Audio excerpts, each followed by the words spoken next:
I've been in Malayaditi International School for about 14 years now. I work as one of the psychologists there, and I'm also the school's child protection officer. And in my experience over these 14 odd years, what I have kind of seen is that the two things. One is that the intensity with which students are struggling with some mental health challenges is just a lot more than it was maybe a decade back. What I'm also seeing is that it's just starting a lot earlier than we did. Maybe when I joined school, it used to be typically around 14, 15, but now we're beginning to see concerns starting off at 11, 12 itself. Yeah, so these are just kind of like two of the contexts with which I come in here. And what I'm going to do is just talk a little bit about adolescent mental health, why adolescent mental health is of concern, and just go through some statistics and some just some learnings from my work as well. Yeah, so just some statistics are here. 14% of 10 to 19-year-old children experience mental health challenges. So we're saying that in every 7 adolescents that we possibly know, one is facing a mental health challenge. It could be of varying degrees, but that's a very high number. Yeah. Of those concerns, anxiety and depression are the most common, and they account for about 40% of the disorders. What's interesting and what research has thrown up consistently over the last couple of decades is that 50% of these challenges begin to manifest themselves before 14 years. So we're talking about eighth graders, seventh graders who are experiencing significant difficulties with managing just day-to-day stuff, their moods, their motivation levels, and they're really young to be having to deal with all of that. And 75% of them tend to come up by the mid-20s. So really, by mid-20s, most of the mental health challenges have already kind of manifested in an individual's lifespan. I'm going to just look a little bit at data with suicide, because I think that adolescent mental health and suicide are concerns that we need to be looking at in tandem. And these statistics I always knew that suicide was a huge concern, but when I studied some of these statistics, they were a cause for alarm, even for me, and I've been working in this field for some time.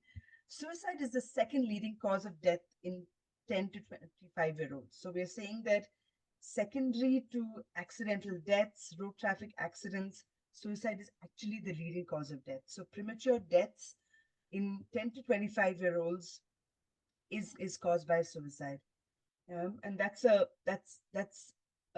very sobering statistic. That's a very telling, and we've got to kind of work with that a little bit more, and I'll go into that. In India, 13,089, and I'm guessing this is hugely underreported, but 13,189 students died of suicide in 2021.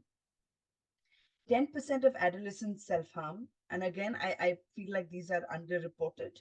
We're probably seeing more self-harm being out there than students are acknowledging and reporting.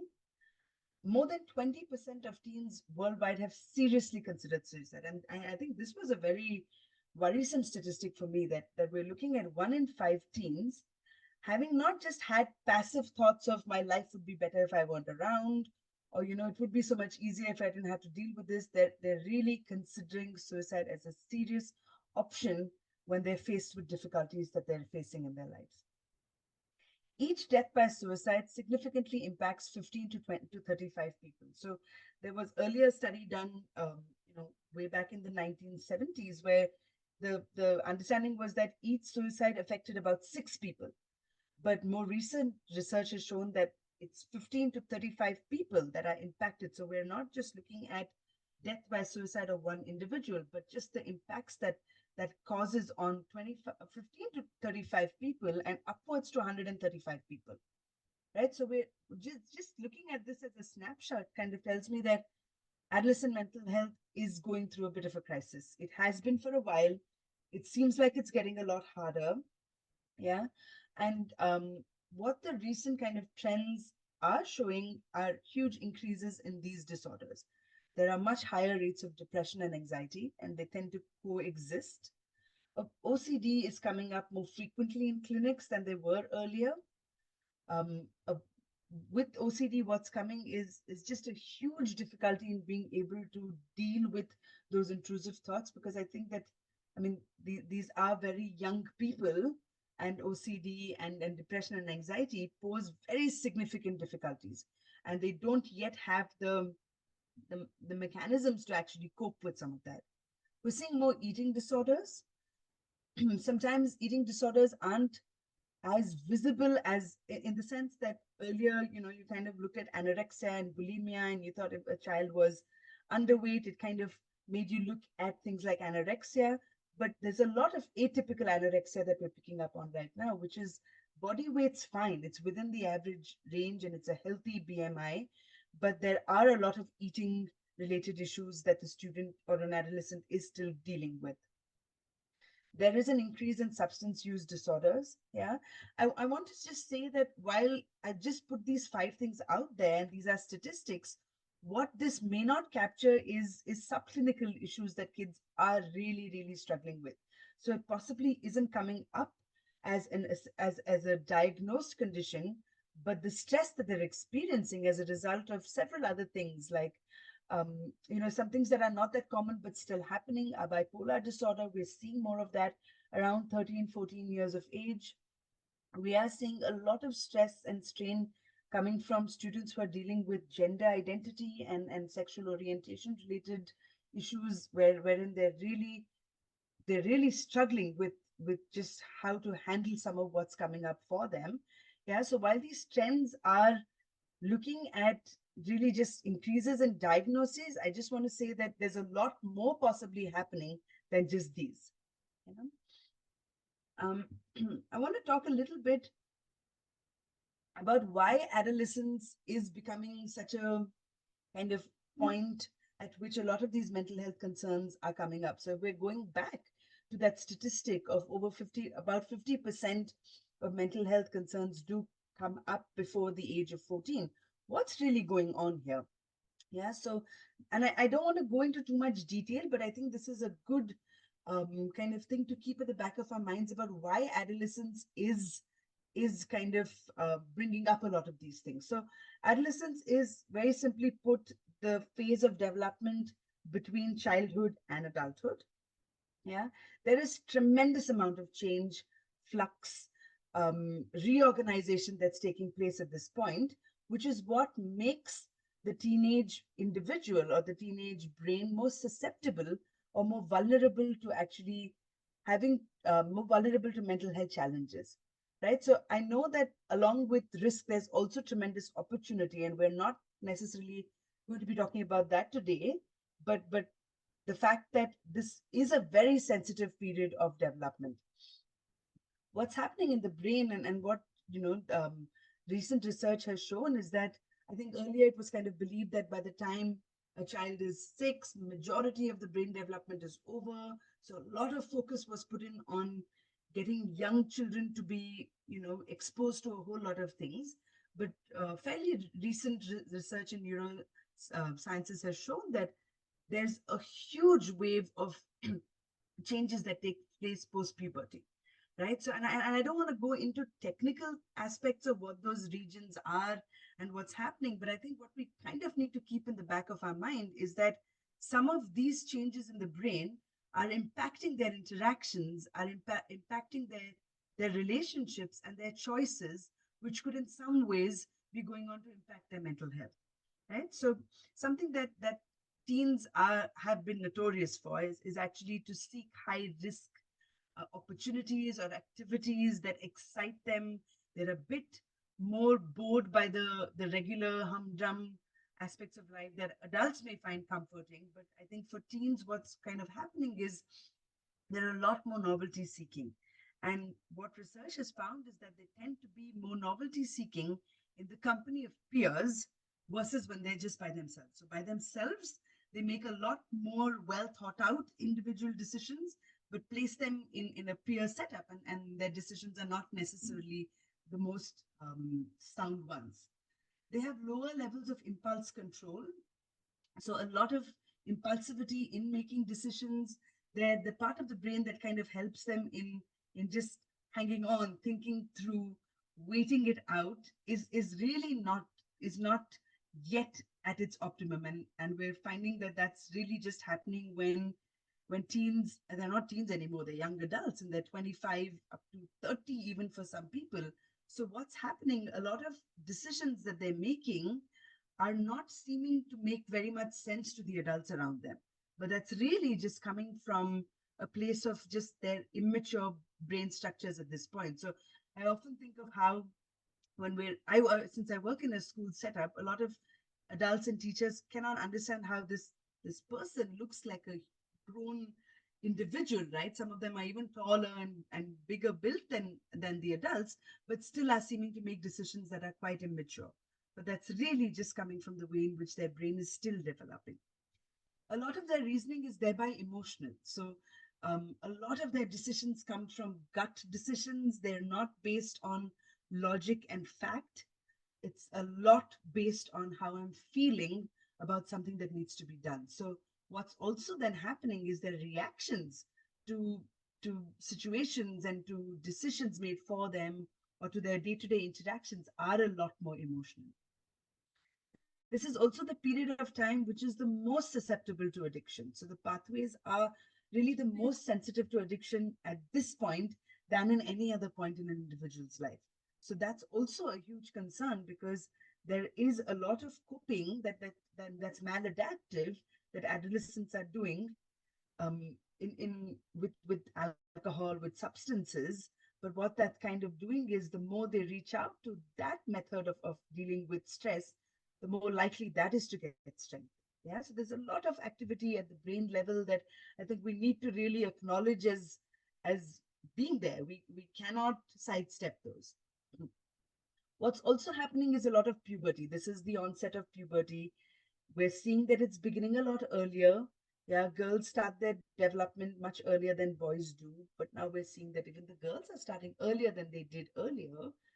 That's a lot of earlier, but earlier than they did, maybe, 5-10 years back. What's happening then is those hormones and changes in the hormone levels are impacting systems across their body. So there is a lot more irritability, there's more difficulty in controlling mood, there is a low mood that sometimes comes in, right? So all of this is kind of happening. And while all of this is happening at a very physiological, at a biological level, what's also happening with adolescents is a shift from home, right? And we want to encourage that. I think that it is extremely healthy for teens to begin to move away from home and build their own sense of self and their own sense of identity. But what's kind of happening at this point is, with all of these changes and life being more stressful, this change in context does lead to them experiencing more stress. So they get a lot more of their validation from peer interactions, sometimes peer interactions that may be worrisome for us as adults, right? But they're externally kind of placing their a lot of what they consider important outside of the home. Social stressors are higher, fitting in. And I think there are a couple of things that happen here. One is the need to fit in. I need to belong to a peer group, right? And along with that, what's also happening is, how can I still stand out as being different from everybody else, right? So there are these opposite kind of forces that are pulling them in different points, which is also going on to impact a lot of how they're feeling. Yeah, and emotionally, because there is an increased dependence on peer interactions, there is a reduced dependence emotionally on the family unit. And not to say that students and children, I do tend to move into students, yeah, because that's just a lot more. We use less of adolescents in school and more Yeah, of. So I yeah, I may just which use is fine, I think, because I feel like when I think I talk about people, I say patients, right, and I think someone might say individuals or clients. So right. I think it's perfectly all right, Radhika. And I'm sorry to just interrupt here. I think it's been very helpful to see how mental health in itself, why the need to focus on adolescent mental health, right? And I think more and more, organizations, people are taking notice of it. I want us to I want to take you to the point of, the risk aspect of things. I know you're in the school looking after young people. So perhaps it would be helpful to hear a little bit more around, adolescence and suicide. Like, you in the first slide that you put up, I mean, it's baffling, just to see the numbers. The risk of suicide amongst young people is very high. 15 to 35 across the world is the highest risk age group for suicide. So perhaps if we could talk a little bit more, if you could tell us a little bit more about, suicides in adolescents, what might they present as, or risk factors, what should we be looking at? That would really help. Yeah. Sure. So I'm just going to move ahead then. Yeah. Yeah.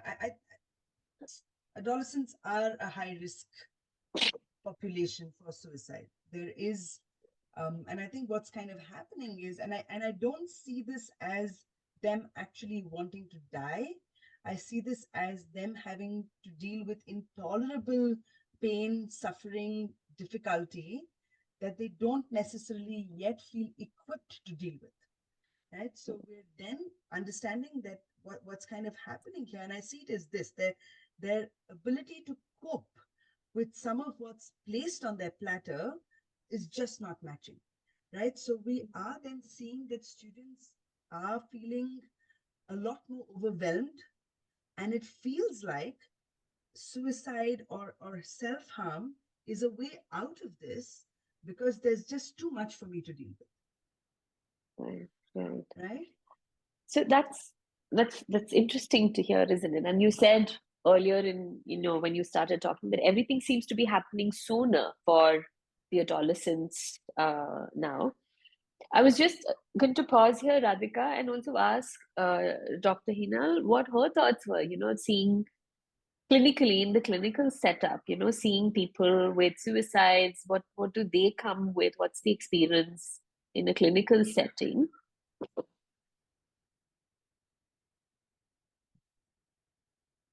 Sorry, you're on mute, Dr. Hinal. Yep. Thank you for laying the background. And I think what we do see is that we see lots more cases of children coming to us with an attempted suicide and younger ages also. Like just for today, before I joined this talk, I was talking to a young girl. She's in the 10th standard. She's had a very tough childhood with interpersonal problems between the parents and leading to a divorce, and there was some physical abuse, and now she's staying with her mom and brother, not being validated, not having good social support, feeling that life is worthless. So there are many aspects what actually causes teenage mental health problems and why they don't accept it. One is that stigma, and she had this going on since 3 to 4 years. She tried suicide twice before, but she, vomited out the medicines. They didn't realize. It's only when she tried to hang herself a year ago that they realized that there was something wrong with the child. So very often the child suffers when doesn't tell anybody. Is too embarrassed, too ashamed, doesn't know what to say. And then there is lack of access to mental health care, really.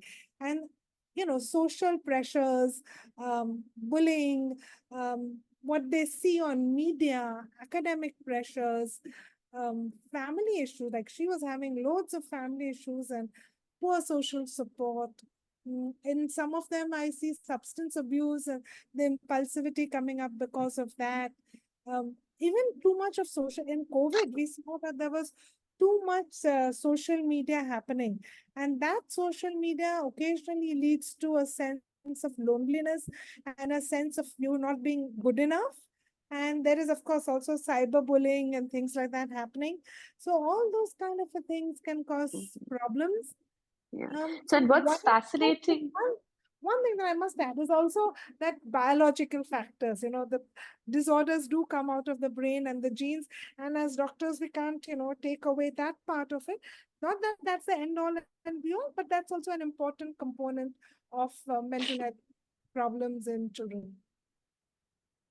Yeah, you're right. I think we can't lose sight of genetics and what's happening in the families. But what I found was fascinating is both of you are working in completely different areas. So Radhika's in a school and you're in a clinical setting. And what both of you are seeing is exactly the same, you know. What Radhika is seeing with her students at school and what you're seeing in a clinical setting is very, very similar, isn't it? The adolescents are saying pretty much the same there, that the amount of distress, the way they are trying to communicate seems very similar. And I would be surprised if it was different at home. Like you're saying, you know, they may be saying the same thing to the adults at home as well. So I feel like it's helpful for us to sit on this a little bit more. And Radhika, I know you wanted to talk about somebody that um, Yeah, yeah. you had worked with, or a vignette that you had, which would, I think it was Yes. to get us to think about what it looks like when an adolescent presents with distress. Is this visible? No, no, Oh, okay, your okay. slide is not there. Yeah. Sorry. I have to share.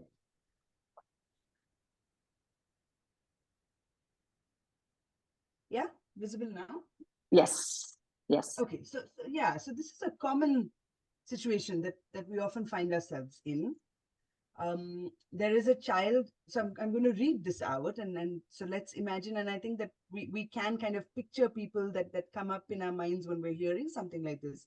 So this is all names have been changed and stuff like that. But Tara is a 17-year-old diagnosed with generalized anxiety disorder, fairly common. Yeah, she has monthly reviews with her psychiatrist. She sees a psychologist often in private practice, and I see the challenge of that. Not all psychiatrists are able to work together with a psychologist in the same setting. So we're going to another place for therapy. And in school, because schools, and this is a challenge that we face, school has a lot of breaks in it. So often we're recognizing that my being there as the primary psychologist may actually not be very helpful, because in those protracted breaks, you're not getting the support that you need. So then we have a third person who's a psychologist in school, should Tara require some support during the day if there's something going on. Yeah. So what's kind of happened is at the point of diagnosis and just assessment, the plan that's kind of been made and is that Tara should come to school regularly. Yeah. So everybody's kind of bought into that. But in the last couple of weeks, Tara has missed her appointments with the psychologist and has missed a week of school. Right. So then we're looking at a situation where there are different agencies, yeah, that are stakeholders in this child's life.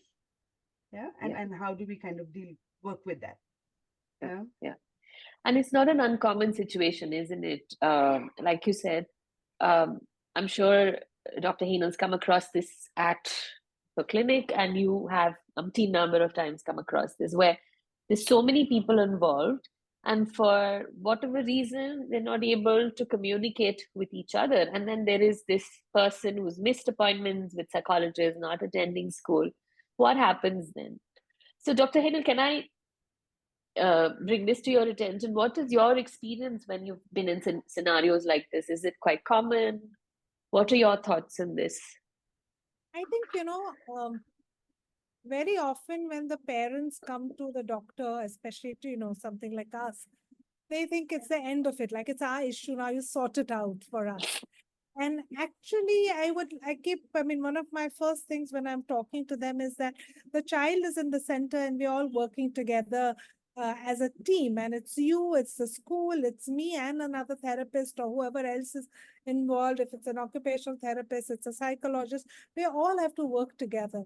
And communication between us is a must, because we all have to be on the same page as to what we are saying and how we are saying, because otherwise it makes no sense. And if something that you notice at home, if you don't bring it up to us, we won't know what is going on. So one of the things that we really start off with is that having a set of communications, and we are open to who they go to, because see, it may not be possible for me to give psychotherapy or take up that many children in our setup, because we have 125 children coming every day. So we don't cater to everybody, but so we refer out and they can choose to where near their house to go to.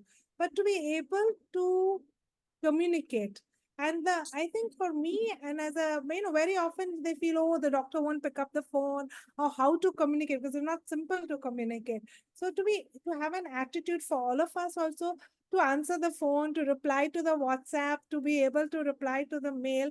So I think that kind of an attitude that, okay, somebody is trying to contact you, figure out what is going on.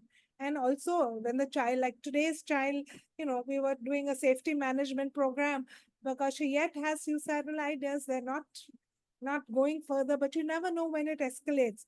So how, who can she contact? How can she contact?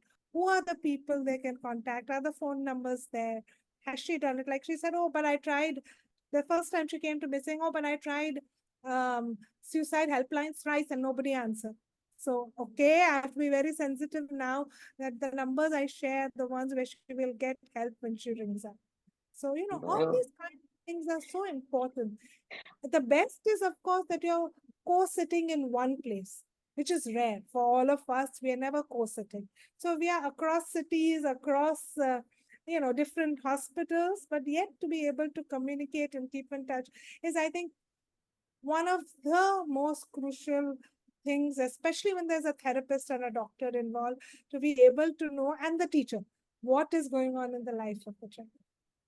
I think that's fantastic. I think you nailed that part, and um, I hope we can all remember this aspect that you said about the attitude, Dr. Hina, that, this is something that needs to be taught early on in all our careers, that, we must listen to everybody that's involved. Like you said, the minute you put the child in the center, you listen to the people around, right?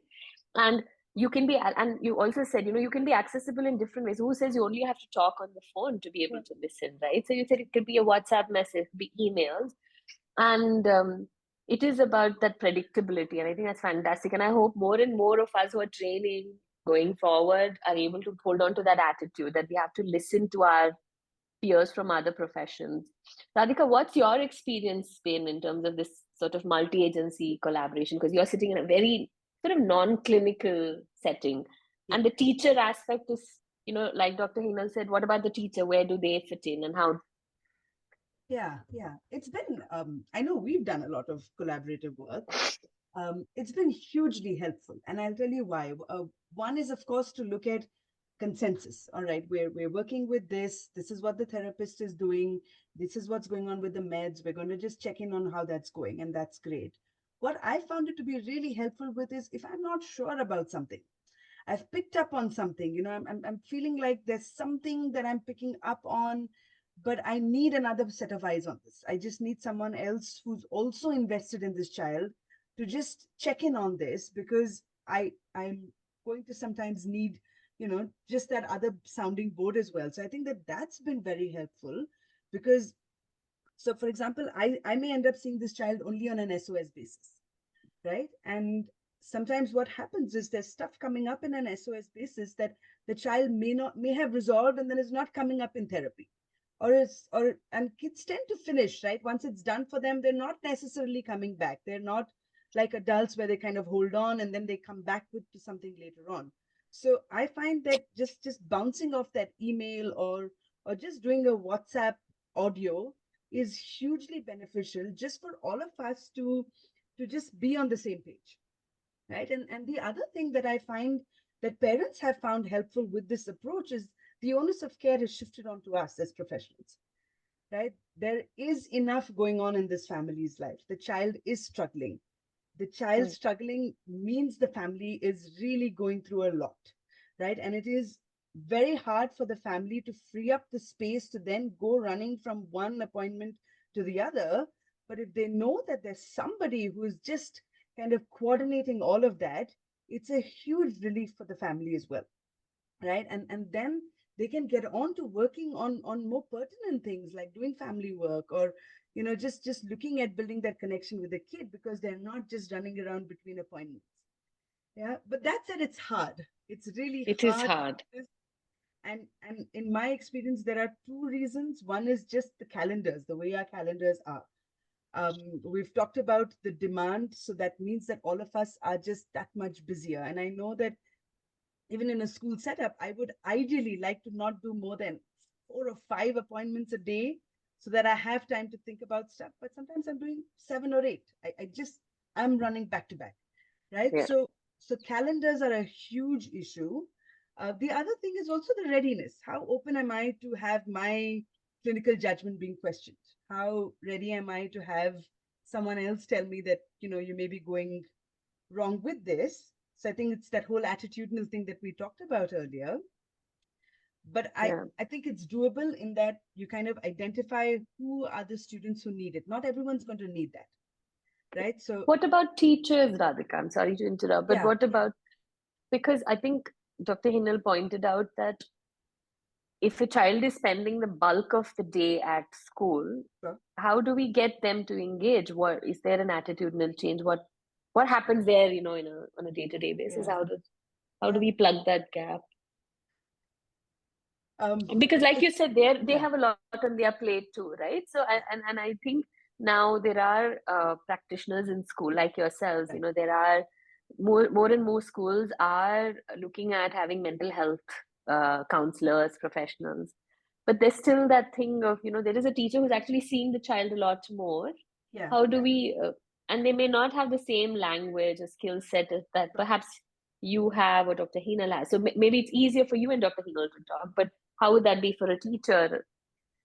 Yeah, it's a lot of working with teachers. It's a lot of sensitization. It's Mm, a lot of hanging on and waiting for attitudinal shifts to happen, right? yeah, I don't want to villainize the teachers. They're coming from spaces no, where, right, I know. this There's is so what much. they know. Their days are crazy as well. So for them to be able, it could feel like this is an additional thing that I have to do. That's not in Yeah, any way related to my duties as an educator, right? yes, So while you did say that, I don't necessarily even know that even if I have the language, it's that easy to influence changes with, because yeah, yeah, it yeah, does take a lot yeah, of time. yeah. Yeah, Dr. So, yeah, Krishna. Oh, please finish. I Okay. just want Yeah, to no, know. I think it takes a lot of educating, a lot of being patient with that process. I think to come yeah, from an understanding that I have this clarity in my head as a mental health professional, but here's yeah, a person who's possibly not had to grapple with these thoughts or ideas before, and we've yeah. got to give them the space. And what I find helpful is to do frequent check-ins with those teachers who are supporting kids Right. who are dealing with it. Is hard. It is really hard. As a teacher, I know if I'm teaching a class and I have a student who's possibly dealing with panic attacks, needing to leave the classroom, I'm feeling like I'm doing something, right? I'm not sure if I'm bringing something on. Mm, So I think it's yeah. also just looking at who needs that additional support. And I think that's awesome, isn't it? Because in a way, just like how you're saying, I want to take a little bit off a parent's plate, you're doing the same to the teacher, which in itself will help give them space to think about a child differently. So I think that is fantastic. I know it's very hard, but Yeah. just to say, I'm here with you, you're not on your own. Because a lot of the time when you're looking after somebody, it's like, this is all on me. Sorry, Dr. Hinal, you had something to say. No, I feel that if you look at teachers, I look at it in two, three perspectives. One is the growing awareness of mental health in society. And I think COVID really brought it to the forefront. But even before that, I think movies and, things like that have brought up some of this in the forefront. So teachers, A, are more aware. B, the changing curriculum of the B.Ed teachers, which includes more mental health. Three, I feel now the changing national education policy, which talks about socio-emotional development being equally important and the role of teachers and schools in that. So I think that's one whole aspect about there in it. The second aspect I feel is that while teachers care, it's not that they don't care. I feel they care. Sometimes they don't know how to go about doing things and they don't know, because maybe the parents are not going to be involved or they're sometimes worried that they'll be blamed for it. So they don't know what next. And the third part, I think, which is equally important, is the mental health of teachers. In all this hurly-burly, we forget that sometimes, they also have a lot of mental health issues, and nobody's really addressing that. Because if you're asking for a strong social support for the child, unless the parents and the teachers are in good mental health, and we know the parents aren't, because they're coming from a family which is having a lot of issues. So if you have teachers also who are having mental health issues, then you have a fractured system all around. So investing in awareness of in the about mental health in teachers, where to get help, what can they do within the classroom, when do they have to refer to somebody, when do they refer to the school counselor, when does it have to go beyond that. I think that kind of awareness building in school teachers is important. And secondly, looking at the mental health of teachers, that's also an equally important part that is there. Fabulous. I think that's very important. And perhaps that will now take us to the next aspect of our talk. And I know Radhika had some thoughts on what you just said. So maybe the next few slides, we could talk through what are the different things that policymakers could do. What do we do in the educational system to support the stakeholders? Yes, I'm just going to go through them as is it visible somewhere? Yes. Thank you. It says multi-agency collaboration. Yeah. Yeah. So I think we've got to look at prevention and intervention, right? We've got to look at this as a multi-tiered system. We're looking and hoping to prevent a lot of things before they come up. And if they do come up, then we have the wherewithal and the resources to intervene with it, right? So I'm just going to go through. I'm not going to spend too much time. I know that, this each point in itself is like a talk. So I'm just going to go through fairly quickly what these things are. But what we want our school systems to do is to enforce policies that safeguard students. Students who don't feel bullied, who are not abused in school, who don't have to deal with cyberbullying and are feeling safer, experience less mental health challenges. So it really is up to policymakers to, and sometimes at the individual school level, because we're also looking at a huge diversity in how schools function and their buy into all of these ideas. So if we're looking at having policies in place that are not just token policies, they have to be upheld, they have to be bought into by every stakeholder who's there, so that we're kind of actually creating that ethos of safety, which will reduce any mental health challenges that a child experiences in school.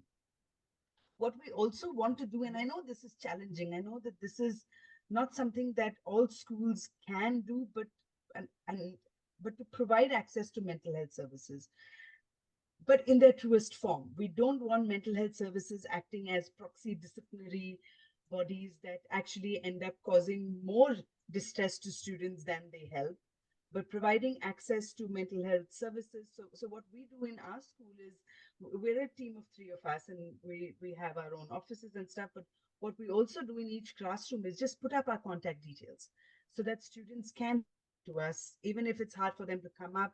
Our email IDs are out there. We're just putting it out there, making it visible that you don't have to do this alone. You've got help. Yeah.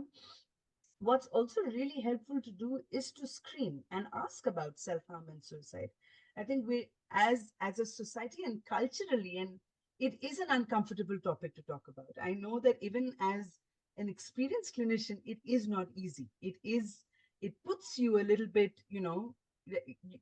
it often contrasts with the caregiving. So it is sometimes a little bit difficult to talk about. But what research has consistently shown is that you ask the question, there is stuff that you can do to prevent it, right? Asking the question does not in any way increase the risk of suicide, right? So we want to be checking in, maybe in a school setting, I'm looking at students who are above grade 7 or 8, kind of checking in with them once a year on how they're doing, how they're functioning emotionally, and checking in on these questions as well.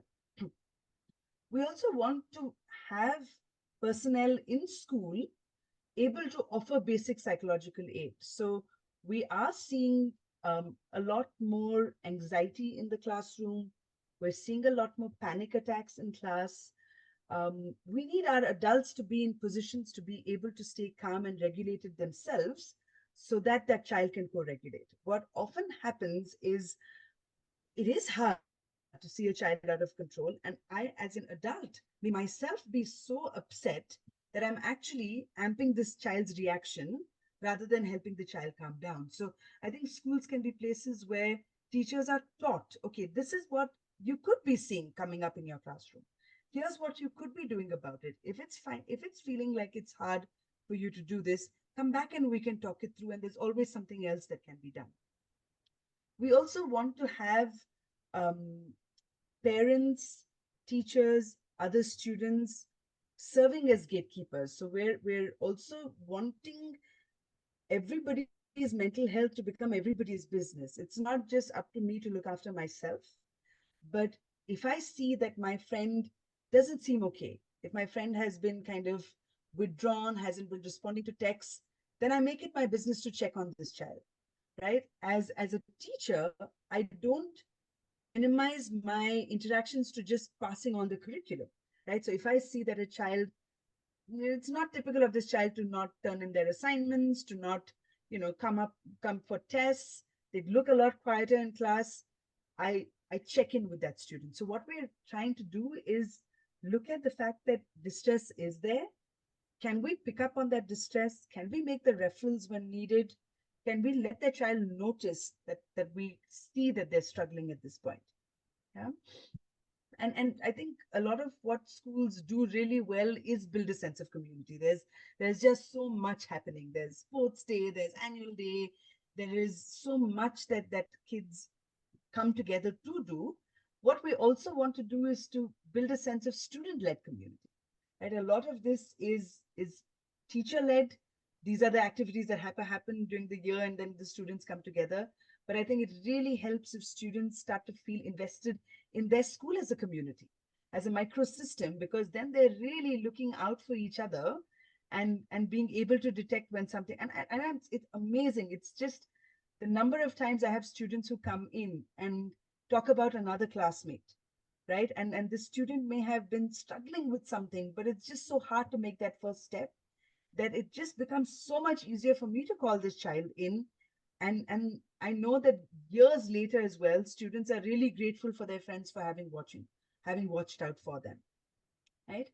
What we also, and Sowmya, I'm not going to go into too many details. Let me know if you want me to elaborate on any point. I'm just going, fairly quickly through these. But yeah, what No, we I think this is fine. I think because I think there are questions relating to it, and I'll keep bringing it back to certain points as we go along. okay, Yeah. all right. What we also want to do at a larger level is augment these protective factors. So protective factors are those that reduce the likelihood that a student will self-harm. So these would be things like, teaching them how to solve conflict. How do you solve problems that come up? How do you make decisions? How do you ask for help? Right? How do you deal with your emotions? How do you recognize them? How do you manage them? So I think if we kind of give them that vocabulary through school, right? We're not necessarily looking at just dealing with stuff that comes up. We're preempting a lot of this because our numbers cannot handle everybody collapsing, right? We need to be preempting some of this so that preventative measure actually takes, kind of makes things better in the system. Yeah. What we're then doing is identifying who the students are who need some additional support, right? So, and I know Dr. Shah spoke about safety plans, and they're beautiful. They really work well. They work much better. I mean, I know that now the whole "I will not, harm myself" promise does not hold good at all. It's been found to be redundant. But safety plans are really, really helpful because sometimes students, like I was saying earlier, they if you check on them when they're feeling okay, they don't want to die. They want to live. They see things in their lives as being positive for them, but the distress got too much. So if they're kind of helped through how they recognize when that distress is coming up, what they can do, who are people they can reach out to. So we're then providing individualized, customized support to a child who's come up to us as requiring it. I think schools would go a long way in being supportive of appointments that clash with, outside appointments that clash with school timetables. We want to be more flexible. Here's a child who's really possibly struggling with depression. Coming into school is a big deal, right? If they need to take an evening an afternoon off to be able to see their psychiatrist. We don't want to be coming down on that. We want to provide the space of just recognizing that this is important, and please go ahead and do it. We want to be encouraging of that. We also want to, as a school, and it helps to have, if you have a system within the school which is well-being oriented, like a counseling services center, a psychologist, have that person kind of just, and we talked about this a little bit earlier with multi-agency interaction, just interacting with those different professionals, so that we're looking at the student as more than just a student of a school, but we're looking at them as an individual that needs some support. Yeah. um, what often happens is when students are struggling with mental health challenges, things like memory are impacted, ability to pay attention, stay focused in class, remember their deadlines, go back home and have the energy to study, all of those get hit, right? So it really helps to, when we've identified, all right, there is this one child in class whom I'm concerned about, I offer some additional academic support to this child. I get them to maybe stay back or come in on a Saturday morning, go over a chapter that may have been hard, right? I think it just goes a long way to just be noticed as somebody who's going through something, and here's somebody in my system who cares about me. And I think that that's something that schools can do. And additional to academic support in terms of just learning the curriculum, what we do quite a lot of and is actually providing classroom accommodations and testing accommodations. So giving the child the flexibility to, if you need to step out for a minute, you can do that, right? We're not going to penalize this child for feeling overwhelmed. We kind of, so sometimes what we do is we sit in with the teachers, we get a sense of what the teachers are noticing of this child, speak to the student and check in on what you think will be helpful for you in a classroom setup. And I know that one thing that kind of even the best intentioned teachers worry about is, are we aiding this? Are we going to make them dependent on these things? Is this going to be how they always continue to be, right? But it's not going to be like that. Once they've gotten that support and they're getting the kind of intervention they need, a lot of those difficulties tend to resolve, and they're quite happy to then, they don't like that additional support, right? So they're quite happy sometimes to just be able to sit in with the rest of the class. So classroom accommodation in terms of, if a child's finding it hard to listen and note take, provide them with notes. It's a small gesture. It's going to help them with their studying. Allow them to step out. Assign a buddy who can kind of help them keep track of their tests and their all the stuff that they need to organize. School is hard. School is intense. There's a lot of demands that school places on you. And then we're looking at applying even for exam accommodations. And typically the things that we find benefit students with mental health challenges are extra time. They really need that additional time to either relax themselves or give themselves the time to work through that question. Sometimes a student may need to be seated in a separate room, if they're highly anxious or there's other kind of complex concerns going on. Sitting in a classroom with everybody else can be extremely anxiety provoking. So we're allowing them the space to just sit separately, allow them to do things at the pace that they can, because we are acknowledging that here's something going on with this child. Yeah. So the sometimes we also look at giving students breaks. They're kind of coming across questions that are hard. They haven't been able to study. They're overwhelmed. We just allow them to just take a minute, get themselves together again and continue. Yeah. Along with this, I think that we really have to engage with our teachers actively. They are they're playing a huge role in the student's life, right? And um, it can need additional support. And I know we've already talked about this, so I won't go into this very much, but just to also be patient with that process. I know I say that again, it's only because sometimes it can feel like I'm not able to make this teacher see this differently, but to just know that these are hard concepts to understand, and we give that time. We also want to be supporting families, right? So again, in terms of flexibility, it's all right if the parent couldn't come in on an assigned day for a parent teacher meeting because the night was really rough. We're okay with that. We give you another day to come in. We support families in different ways that each family may need it. So sometimes a parent may just call and say, you know what, this week's been really rough. Can my child get just a couple of extensions with these assignments? And that automatically, knowing that their child's mental well-being is of importance to us, gets them to feel relaxed, and they're then interacting with their child as well with a more relaxed state of being. Yeah. And the last thing to end with here is, along with, of course, providing support to the student identified, we need to be checking in with students who are the informal support systems for these kids.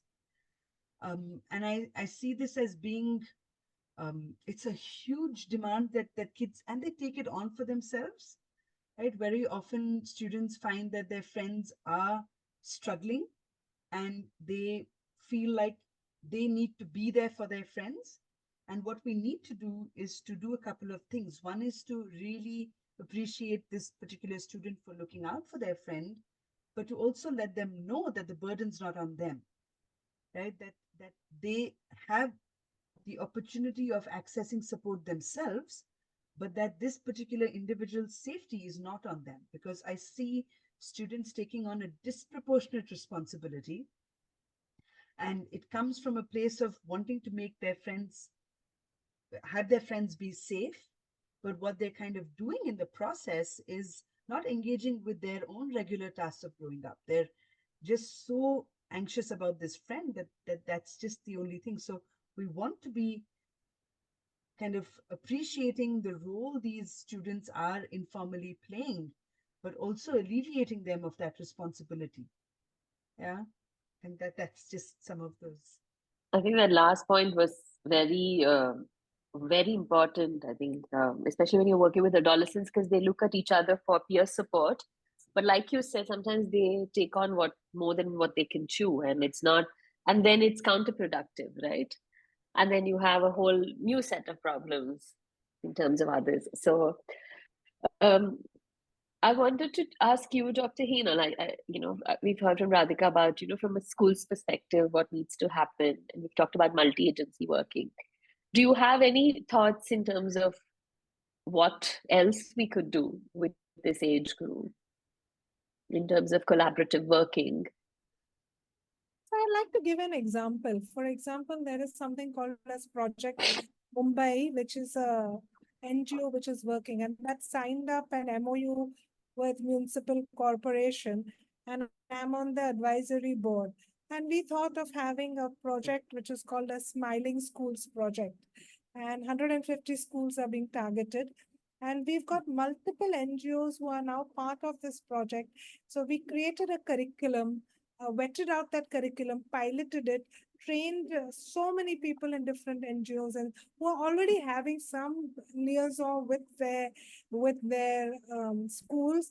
And now we've got these all NGOs on the same page, trying out that curriculum for wellness in those schools. And we started this just before COVID, and COVID struck, and we had to suspend it, and we're going back to it. But I sometimes feel that we have to go beyond and stretch our limits. I'm doing what I am in my clinic. She's doing what she's doing in her school. The college is, the BMC is doing what they are. But somewhere we have to stretch those limits and come together and think big and think of a larger vision of how to do things. So I think things like this are also equally important in getting things done. So that was one example. Another example I could say is that when I was a president of Bombay Psychiatrist Society, there was a spate of suicides. That was a few years ago. Spate of suicides secondary to academics. So we got psychiatrists and psychologists came together from BPS, created a module, and then we just wrote to the education board, and we wrote to every school and said, please let us know if you want us to come for your 8th, 9th, 10th. And then they contacted us, and then we told the nearby psychologist or psychiatrist who was a member of a society to go do the curriculum, which was already done. So you see, how do we multiply effects with the least effort? I think that's one thing that we really have to think about, because, individually, we are never going to be enough. The numbers are too small for mental health professionals. And the third thing I would say is to involve social media, positively. There's no way that we can get, I mean, we have to keep a tab on how much, digital time, and they don't limit that. But to use technology, and to use technology wisely, because there are apps to measure mood, your sleep, and things like that. Sometimes you can't get them to do things. And if I want him to schedule a day, and he's, if I write it to him, it's no fun. It's on the app, they'll schedule it and, let me know things are happening or not happening. So use technology wisely, and also to use celebrities wisely. For example, when Tare Zameen Par came, we got Amir Khan to come to our hospital, and he ran the movie in our auditorium for all the BMC municipal corporation children who were diagnosed as learning disability, and then he had an interactive session with them. So those catch those opportunities, low-lying fruits, and make the best of it. I think only then will we be able to multiply and magnify the effects that we want. It's yet very important to do your individual work, your work that we are doing together in groups, but we also have to think big.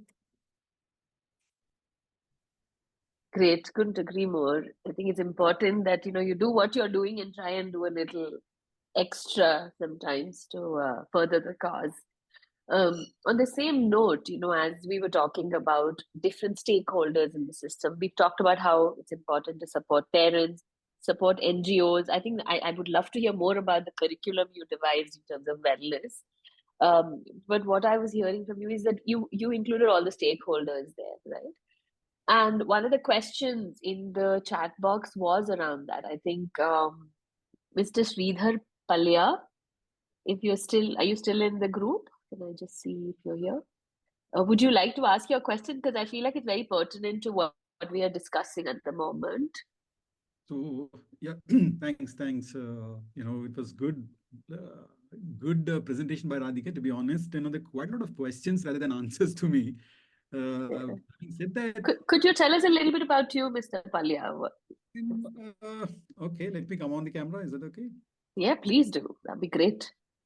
Yeah, there you are. Yeah. Hey, I've been a technologist, but recently I moved into psychology. So I also run a mental wellness company as a preventive for employee wellness, and I do have a group of counselors right now. We're just building a platform for it. And so I have equipped myself with psychology as well. I'm both pharma background and also the technology background. So, but my passion is actually with the children. I started, something called as a emotional gym, because I believe that these social skills are not something that you can teach in a classroom setup, right? It ought to be cultivated.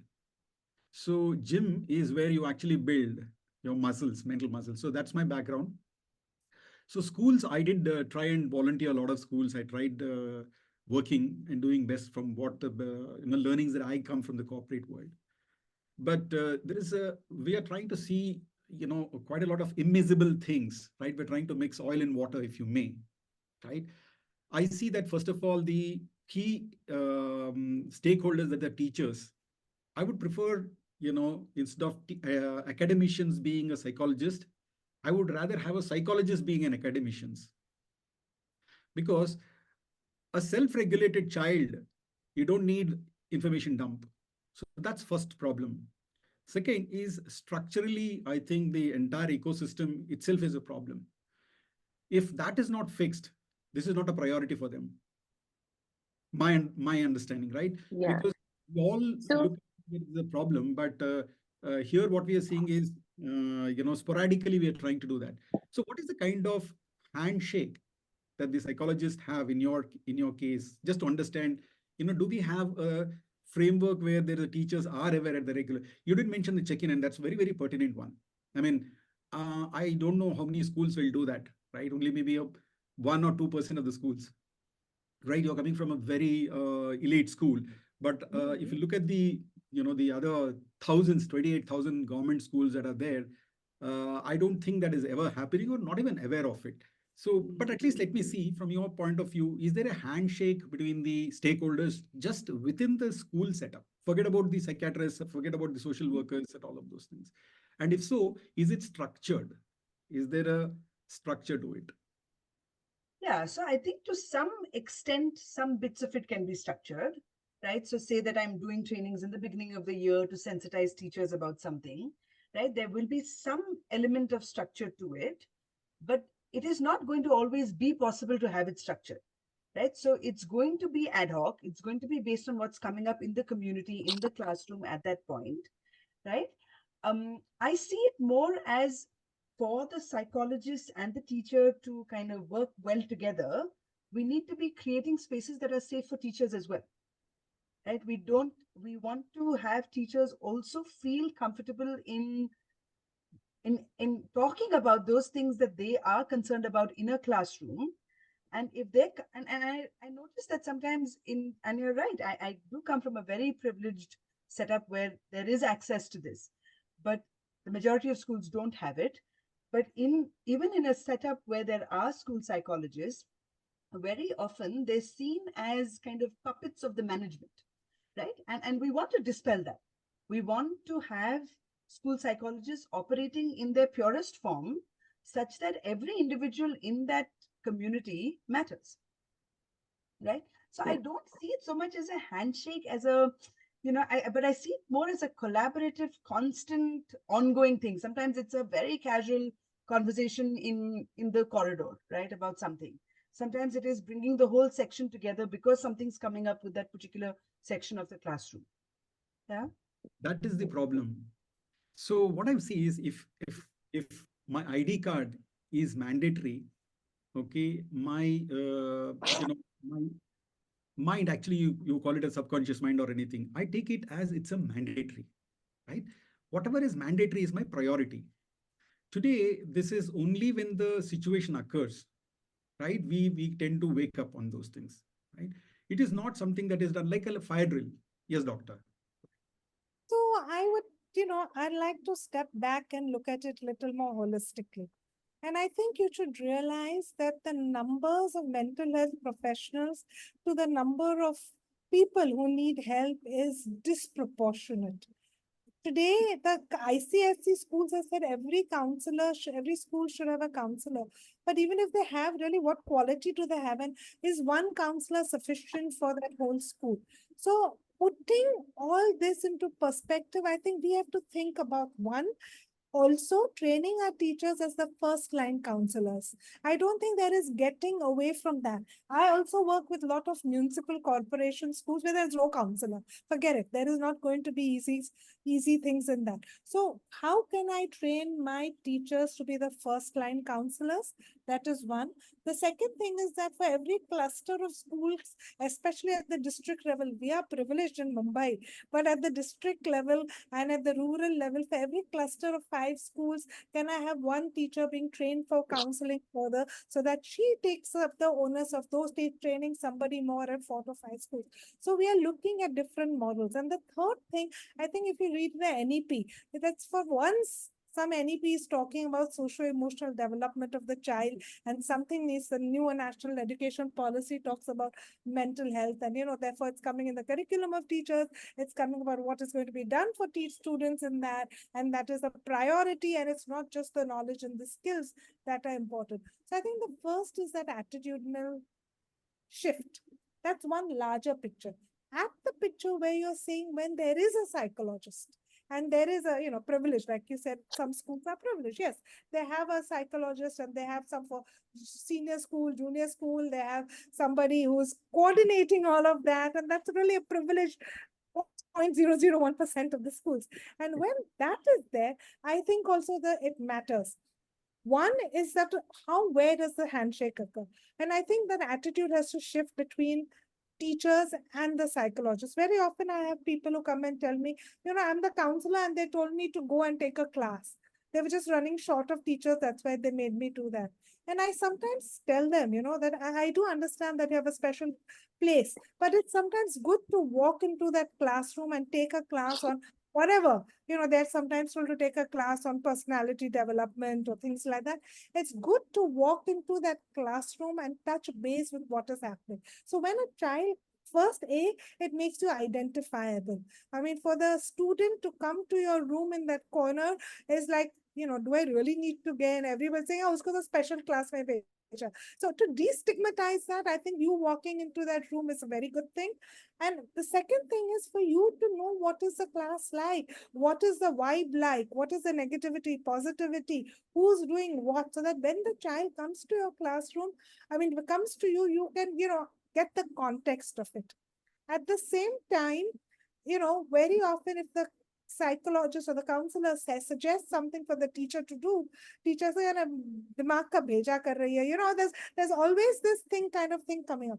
So I think it is one step forward, and I feel there the administration is very important.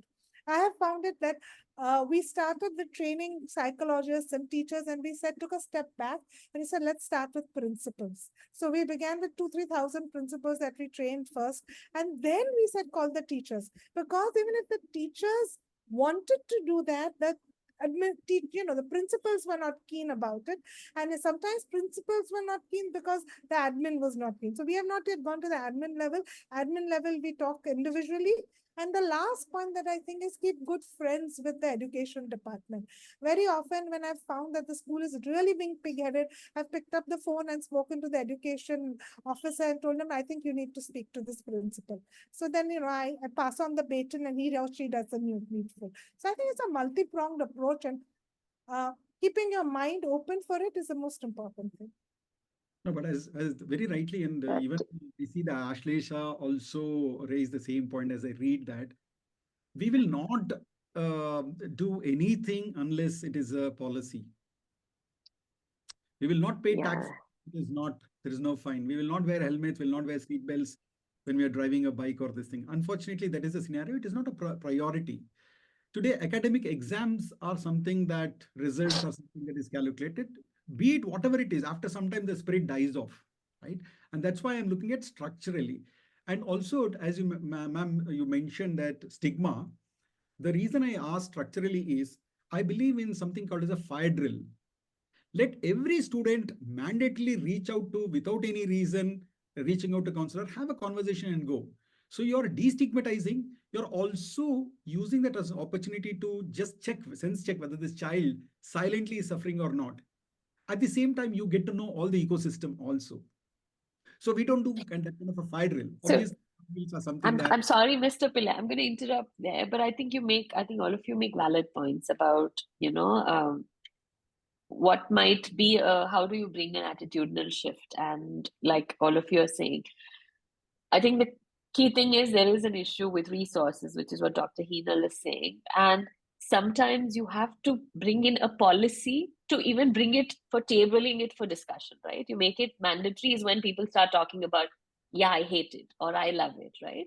And that is when that will take you to the next step of what are people's attitudes? How do I change it?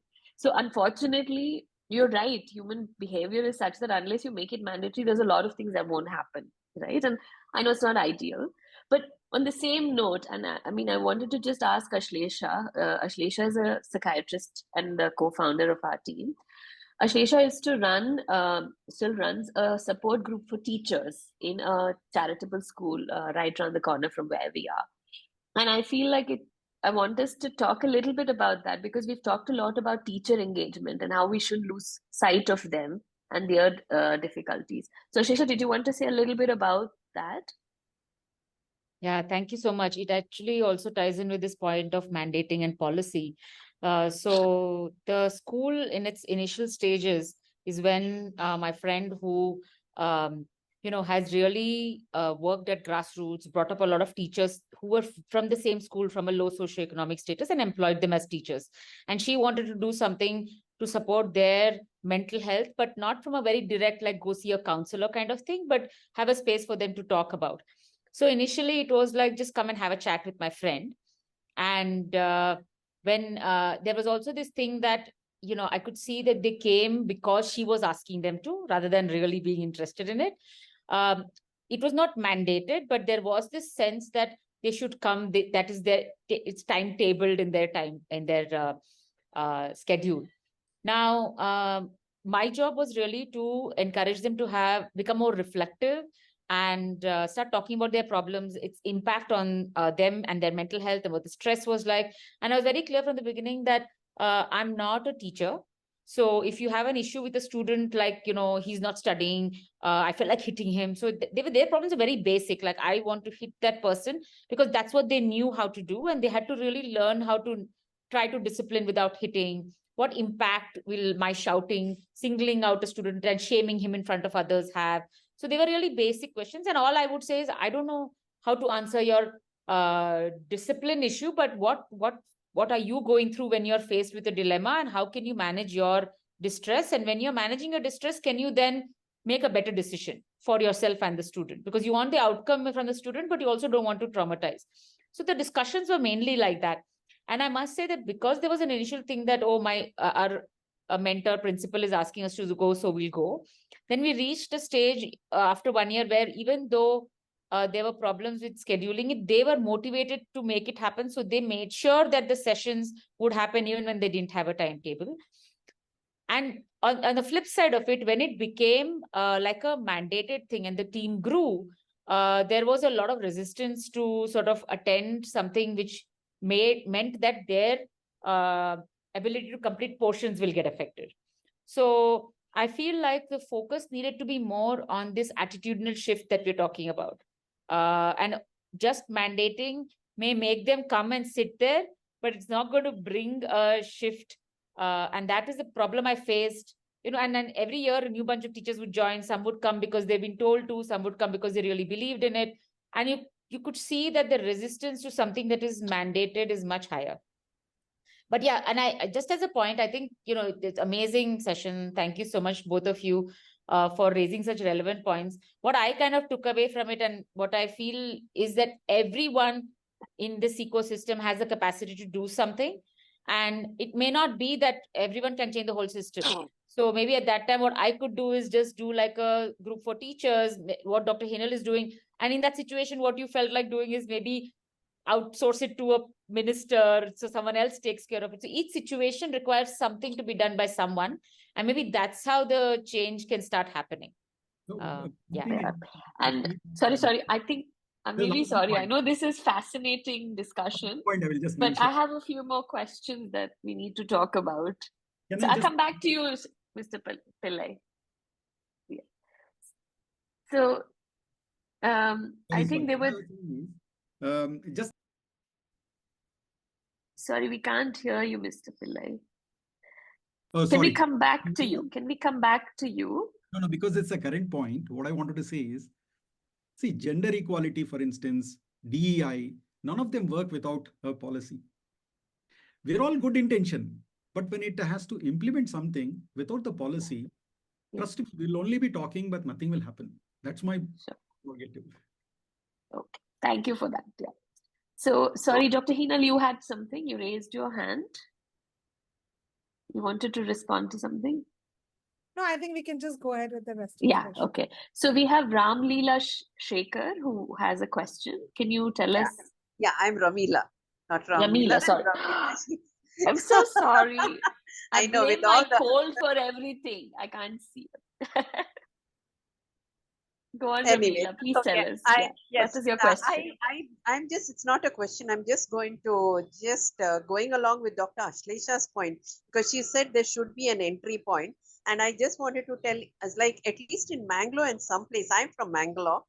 I think one of the entry points that I got to schools and I work with the schools is the DMHP, the District Mental Health Program. I think that team really goes around doing a lot of programs. It depends upon the team, of course. But I have been working in the schools, and I also conduct, as the speakers have said, I meet the 8th standard students, 9th standard and 10th standard every year. So by the time they come to the 10th and when they face a lot of stress, they know me so well that I've met them 3 times, 8th, 9th and 10th. And then they have my number. So I have, during the exam time, especially during the board, I have a lot of calls and a lot of those parents and teachers contacting for help, small helps that they need. And when I conduct these programs elsewhere other than Mangalore, I include the DMHP team or the psychiatrist in that place. Like when I went to Kodagu, the Coorg, to conduct a suicide prevention program, I included the DMHP of Kodagu, so that the students and the teachers are directly in touch with that group. They don't have to contact me from Mangalore.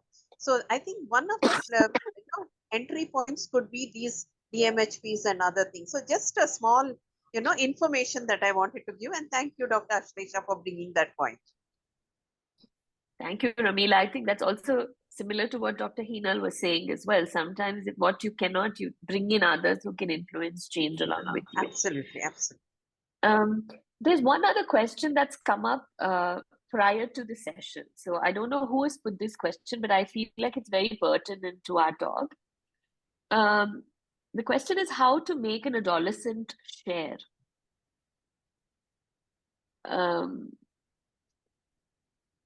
So I don't know who's asked this question. If whoever's asked this question is in the audience, please can you unmute yourself? If not, we can go ahead, and I'd like to hear your thoughts, Dr. Henal and Radhika.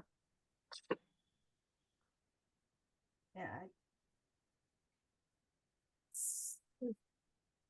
I think the first and foremost thing is, again, we keep coming back to attitudes. But if you have an open door policy, or you have a place where people can communicate freely, without fear, then that is an open and honest communication and a safe space. We talked about safeguarding, but one of the beginning of safeguarding is to have a safe space for children to be what they are and express who they are. So I think that's the first and foremost thing. And then what happens if they say what they feel like? So what are the consequences of it, and how do you deal with it? Because if it becomes an example, oh, he said this and the whole class was punished, or, he was told to go for special needs and he had to miss PT, or, those kind of things, we have to be really careful about how you manage all of those things. To be non-judgmental. I think that is so equally important, to be empathetic and to be able to help the child to think it through, offer solutions, let them learn to pick up how to solve the issue themselves.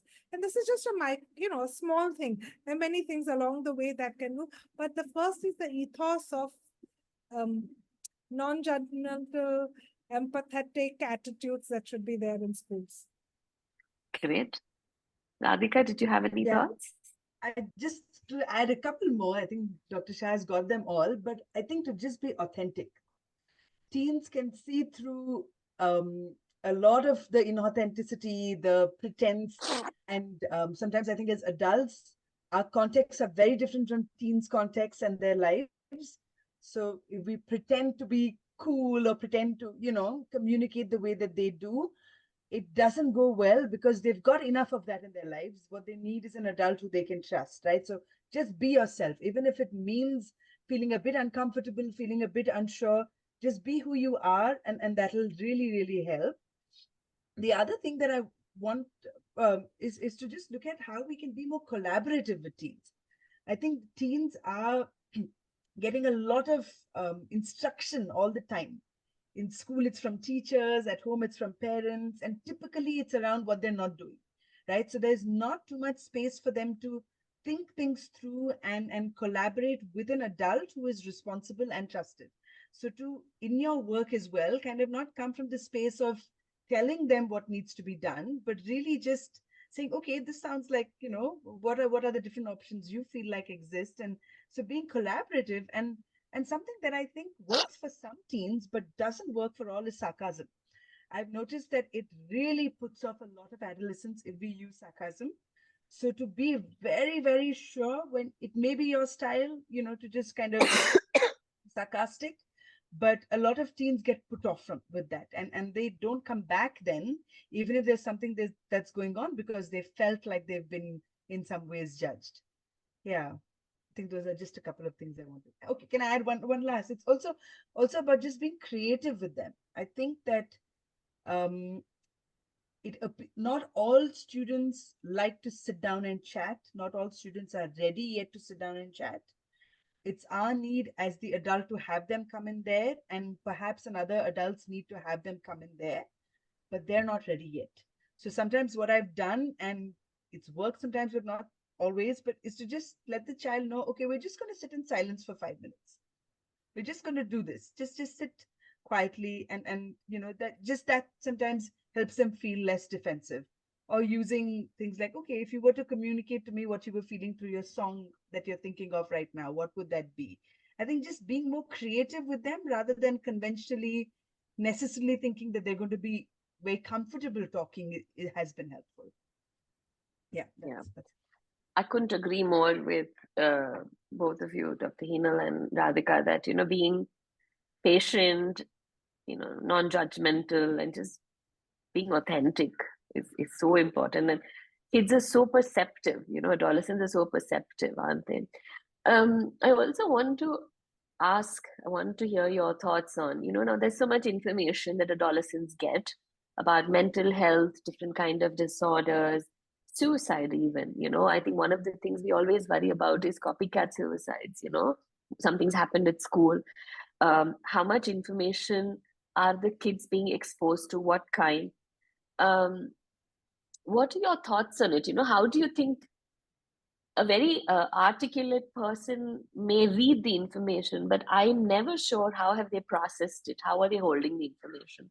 So there's so much information. There's like an overload of information. And kids sometimes can fool us by being articulate. They can just tell you, hey, I know this is happening to me. These are my feelings. But I want to really hear your thoughts, in your experience. How do they see mental health issues? Like, do you think they attach stigma to it?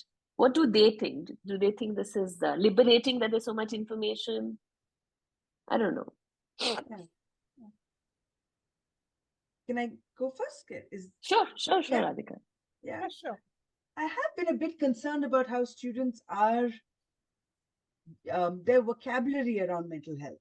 I mean, while we're really happy that we're identifying stuff sooner, earlier, and remedying some of it, I do feel a bit concerned about how students conceptualize mental health, right? And something that's been bothering me quite a bit is how students are equating mental health as feeling good always, right? So because there is, like you said, there's just no dearth of information.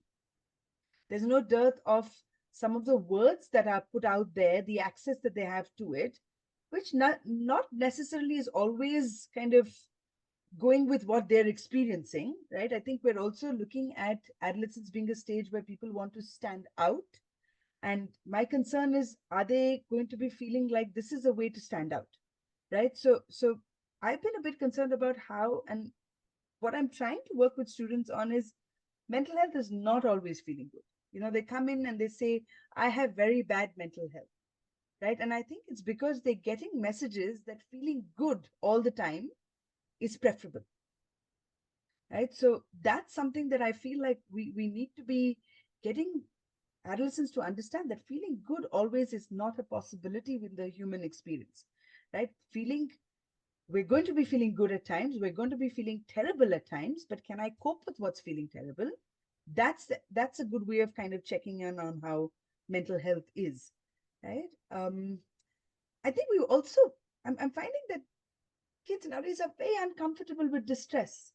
There's very little tolerance for just sitting with how hard this is feeling for me, right? And I think it's because I mean, there's no simple answer to why that is so, but I feel like that's something we want to be working with our kids on, that distress is normal. It is a very natural reaction to some of what's going on in your life, and I would be concerned if you weren't distressed, right? So to just get them to kind of see that and understand that what they're accessing is just one part of the entire picture, right? So kind of, I think what they access is what becomes their only narrative, but it's good to kind of supplement that with more information and just get them to see that that's also happening, but there's also another way to look at mental health. And the only other thing that I feel as a trend that I'm picking up on is, and it worries me, is how much avoidance is maintaining that distress. So because the distress is so much, or something is feeling so difficult, they aren't engaging with some of those things that need to be done to get through the distress, right? So then that anxiety is maintained, the distress is maintained, and their ability then to cope with just the day-to-day stuff is getting impacted, right? So I think it's a bit of a double-edged sword. I think there is good stuff coming in with the access to information because kids are recognizing stuff earlier, but I'm worried if they're over-identifying. I just do feel like that's possibly happening as well. Yeah. What are your thoughts, Dr. Hina? I think, first of all, is to realize that there is so much information, misinformation, and that is available, and there is no way that you can monitor it. So you have to accept that that is all out there. So now that we know it's all out there, the only thing that we hope is we keep encouraging our children to ask questions about it, to check the reality of it. Just like when they see other things on, not necessarily mental health, but they see information on so much, they check it out, whether this is true or not. Very often they check it out with their friends. But now for mental health, we want them to not only check with their peers, but we want them to check it with the teachers, their parents, and stuff like that.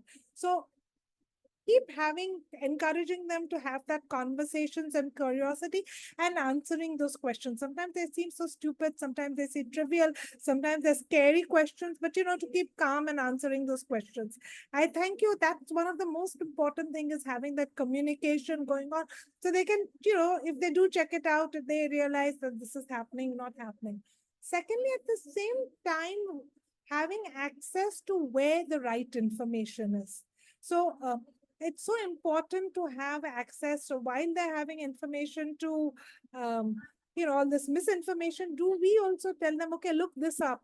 This is an interesting site. And this, tells you something which is not just pages of information, but which is well laid out, engage in grabbing information about the brain and emotions and things like that. So having places where they can debunk it without even coming to us all the time, because they want a safe space where they can check it out on their own also. So I think that's the second thing, is having somewhere they can access on. And third is keep looking for opportunities where you hear them having conversations, or something happens in a classroom, and that there is a myth that is going around. So to have a reflection time, open discussion, where you bring it up in the open and then everybody shares it. So which was a wrong idea in one person is now shared by everybody, not necessarily naming that person or shaming that person, but the whole class gets the idea clarified. I think using these opportunities creatively to do that.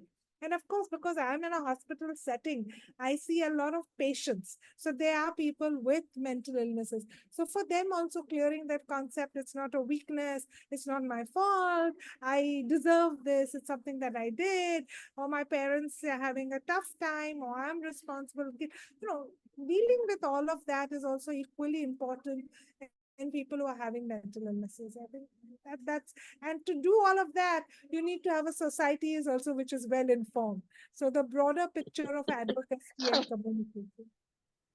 Absolutely. I think advocacy is so needed. And I think that's I think we have a lot of informal advocates in our community, but I think having it as in a formal capacity and accessible to people would be great. But I think you both make a very valid point about making information accessible in a way that they understand. That we don't assume that they know what's going on just because you've read about it. And Radhika, I really like what you said about how feeling better doesn't mean you're always going to feel on top of the world.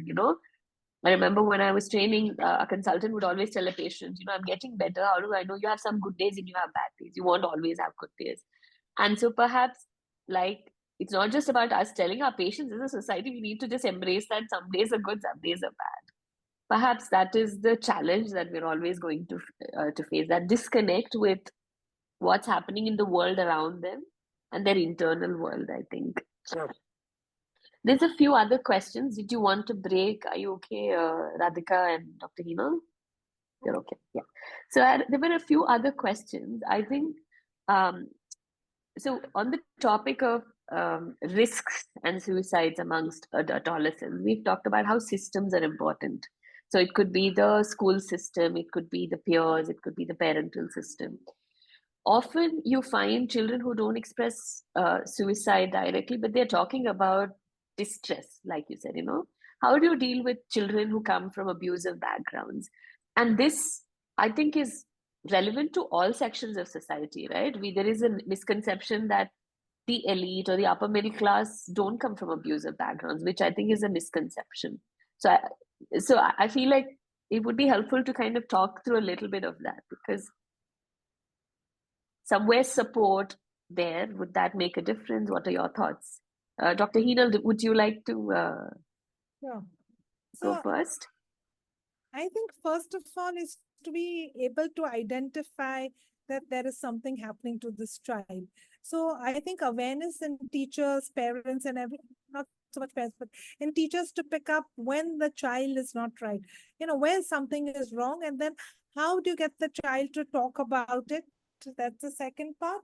And the third is, like we said, what being non-judgmental, being empathetic, being authentic, give that space to that child, because it is seen that even one good social support can make a big difference in a child's life. And that social support could be from school because there's nothing happening at home. But also the point about safety then, and what are you going to do next for the safety of the child if there is so much abuse that happening, and where do you contain the child, and all those things come into play, which is not simple in the school, because suppose you have just a single parent who's abusive. How do you contain that? How do you get the parent involved? How do you keep the child safe? I mean, one thing is having the child have an access to help and support, but how do you keep the child safe? So there are other, legal and other connotations that come in that also you have to worry about. So I think you have to look at all this, but at the minimum in the school setting, I think, is to be able to identify when the child is needing help, and there are different ways they portray it. Somebody may be the bully, somebody may be the quiet child, somebody may be, the clown, but that there is something that is going on beyond what is being shown. So to be able to identify the distress is the first and foremost, and have a safe space for the child to talk about. Radhika? Yeah. I think one thing would be to, as a practitioner, if you're working with a child, is to check in on how you're feeling about this to start with, like your own reactions. Do you have a history that's possibly triggering some stuff up for you? How are you responding? The other thing you want to do with the child very categorically is let them know that it's not their fault, right? It is something that kids hold a lot of the blame for, and they think that they behave badly, and that's why their parents are behaving a certain way to them. But we want them to know very clearly that there's something possibly going on with the parent, or something that's happening that's causing the parent to react this way to you, but it isn't your fault that you are being abused, right? I think helping the kids work through those very conflicting emotions. I've had students who have had perhaps physical abuse happen, where there's on the one hand a lot of anger against this parent, but also a lot of concern for this parent. Why is my parent acting like this? Is something wrong? Do we need to be doing something to help this parent? But at the same time, being really resentful of this parent. So I think to help them navigate those very complex emotions is something that perhaps can be done. Unfortunately, teaching them to de-escalate for their own safety, right? Ideally, it is not up to a child to have to de-escalate. But if parents are not in positions to be able to do that, how does a child find logistically safe spaces for themselves so that they're not having to have an additional trauma that they've had to experience? Identifying what those support systems would be. So finding, just letting them know that even though this is being really hard for you right now in your life, there are these other affirming spaces that you could be a part of, that you could belong to, so that some of that is kind of buffered. It doesn't go away, but it's kind of buffered. Yeah. I do want to say it's different with sexual abuse. How you're responding and reacting needs to be a lot more nuanced. With the POCSO, I mean, if we're talking about abuse of different kinds, legally, there's not much that one needs to do with emotional and physical abuse or neglect reported, but sexual abuse, we need to really think this through. So what you're saying is just two things. One is equipping ourselves with knowledge to be able to pick it up. That's what Dr. Henal is saying, that, we should be aware, the eyes cannot see what the mind does not know. So we need to know that this can happen and can present in different ways. But you're also saying that as people working with children, we should know the law of the land, to know how do we do it, and of course seek help when we don't know. Like, it's so sensitive, be it emotional, physical, or sexual abuse, such a sensitive aspect that one must sometimes seek help from colleagues, supervisors. So on that note, I think there is Nandini, your hand is up. Did you want to ask your question, please? Good evening. It's been a really wonderful talk, and I think I've never missed any of these talks from Green Oak. So this is more close to my heart because I've been a counselor earlier with a school. I've worked with a school for about 8 years. Okay, so I could relate to whatever Radhika has been speaking to a great extent. So there was one more thing which I wanted to touch upon is especially, I mean, sensitizing the management, because I heard Henal ma'am also say that especially the management and the principals need to really know how to deal with such issues in school, because I mean, I happened to connect with a parent. A parent called me today morning where there has been some issues with the child, with his, I think, with his discipline, something like that. And the principal just told the parent that your child will be thrown out of the school, and right in front of the child. Okay, so this is something which I feel like, I mean, discipline is a different thing, but you really need to put that child to a counselor first and understand what was that which went wrong with the child. So my question to Radhika is, I mean, in such instances, like, I mean, if the counselor is not brought into the whole thing, how can the counselor even help the child? Because I mean, they have had to approach me, though I'm not with any school as of now. I practice on my own. So they got a contact and they got back to me. But there is a counselor in school. Okay. So I want to know, I mean, how are they going to get help from the counselor if the schools really don't look into such things? Yeah, it is. Sometimes a counselor's hand may be tied in that they exist as a role, but the management chooses what's kind of feeling comfortable to use the counselor's expertise for. I don't know if the fact's done.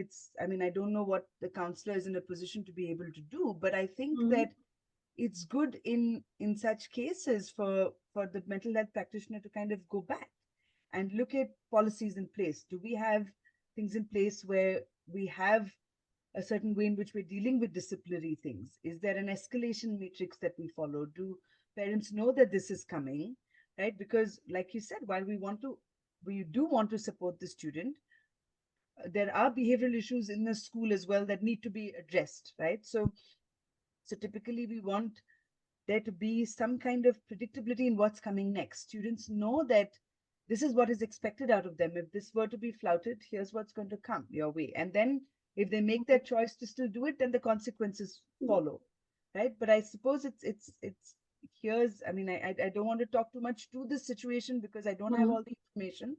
But generally speaking, I think it's good for the scope of that therapy counselor to be just clarified a little bit more, and what the roles and responsibilities would entail. And if something's feeling like it's coming in the way of the role, to go back and debrief that. Absolutely, because I as a practitioner outside the school, maybe like there's no much clarity about what exactly is happening inside, but the role of a counselor is pretty much than what we all assume as outsiders, right? So it is more of an involvement from the school's end, I guess. So it has to be handled in a different, more sensitively, I felt. So yeah. Dr. Henal, I think Dr. Henal had think, something to there say. are times when the management overrides the principal and the school, and the counselors don't even count at that moment. So very And such cases have come to us when the parent has come, they've not allowed my child to attend school for the last 6 months or things like that. And I feel that and because to the municipal corporation hospital, I just pick up the phone and we have the municipal education department, which is run by the municipal corporation. And then we ask them to interrupt. Okay, so you're not listening to your in-house counselor or your in-house principal, and I, as an outsider, cannot say anything.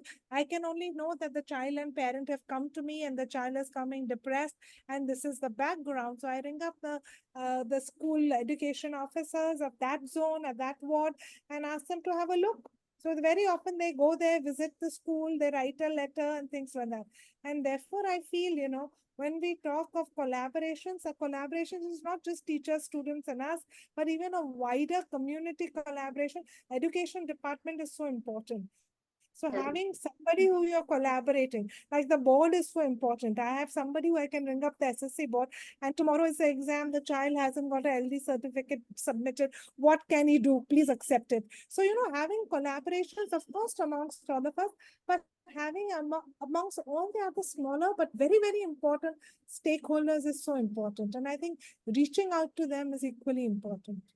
Very true. Thank you so much. Thank you. I think that's so true. I think what you're saying is it's know your system, know the people that work with the child, your school. And I think so when you're new in a school, try and find out what's going on, who's responsible for what. I think that clarity always helps. I think we talk about it in the context of workplace, don't we? And I think it should not be that dissimilar in a school setting when you're working with adolescents either. I know it's fascinating. We are 10 minutes to, it's 10 minutes to 4. And as much as I'd like us to prolong and talk more about it, we don't have any more questions. And I feel there have been lots of other questions too that have come up, but they've been pertaining to specific things like ADHD and ASD and so on, which are not relevant to today's talk, which is why I haven't brought it up with you. But those of you who have questions around it, perhaps we could give you details of whom to contact if you want more information. I think this is for the audience. But to sum up this fascinating discussion, I do think we've talked about different levels of engaging adolescents. And I think in a nutshell, if I could put a word, it's early intervention. We've talked about how we do early intervention to prevent suicides, which means at every level, from a clinical level, what both Dr. Henal and Radhika, you were saying is we've got to do what we do. We have to make sure we have the skills, but we have to do a little bit extra sometimes to be able to help our patients, students, clients. And at the next level of multi-agency working, trying to know who all are involved, see where respectfully you can engage with different stakeholders. And once you have enough skills to look at how you can influence policy, look at policy changes, and be pragmatic. I think I'm hearing so much of, just be practical about how and what you can do here. Think about attitude change. And I think being a role model is how you bring about attitude change. The more people see the two of you, people like you doing your work, itself will bring in attitude change, I feel. Like, when you're in the training field, you see, when your juniors see you do what you're doing, these are the things that get internalized. So thank you so much for being fantastic panelists, but also just for being fantastic clinicians too. It was just lovely listening to all the work you've been doing, and I hope you continue to do the same. And I was just looking at the text box, lots of compliments for the talk. People have really appreciated what they got out of it. So I feel like unless anybody has burning thoughts, I feel like we could close now.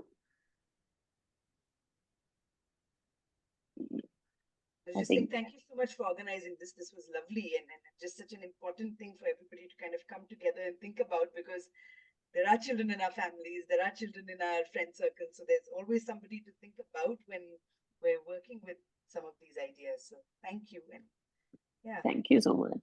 Thank you so much for making the time. Thank you. Thank you. See you all.